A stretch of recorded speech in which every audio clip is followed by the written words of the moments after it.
హైందవ సంస్కృతిలో రామాయణం ఉంటుంది, లేదంటే మహాభారతం ఉంటుంది. ఏ ఏ హైందవ సోదరుడు కూడా రామాయణం తీసుకెళ్ళి దీన్ని ప్రచారం చేయండి అని చెప్పడు, దీన్ని ప్రచారం చేయరు, అసలు ఏం చేయాలి. ఇంకోటి మోరోవర్ మీకు ఇంకోటి చెప్తా వినండి.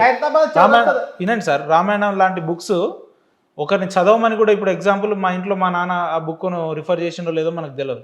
అది టు బి ఫ్రాంక్ నేను కూడా రామాయణం చదవలే, కానీ రామాయణం ఎప్పుడు జరిగింది, ఎలా జరిగింది, ఆ చరిత్ర అంతా ఆటోమేటిక్గా నాకు తెలుసు. అంటే దాన్ని మనం ఒకవేళ మీరు చెప్తున్నట్టు అది పరిశుద్ధ గ్రంథం అయితే దాన్ని మీరు చదవండి ఒకరిని ప్రలోభ పెట్టడం ఏంది, ప్రేరేపించడం ఏంది, ఇదెక్కడ సంస్కృతి? చాలా మంచిగా వచ్చినాడు, దానికి సమాధానం చెప్పాను. నేను అన్ని మంచిగా అడుగుతున్నా, మీరే చెప్తలేరు, అదే బాధ.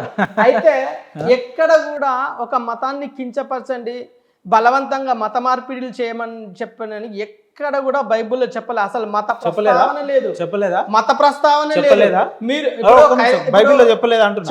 చెప్పలేదా? చెప్పలేదు. ఇప్పుడు పొద్దున్న లేస్తే పాస్టర్ల ముసుగులు వేసుకున్న 2 బ్లేజర్లు కోట్లు వేసుకొని చెప్తున్న వ్యక్తులు అంతా ఏం చెప్తున్నట్టు? ఏం చెప్తున్నట్టు?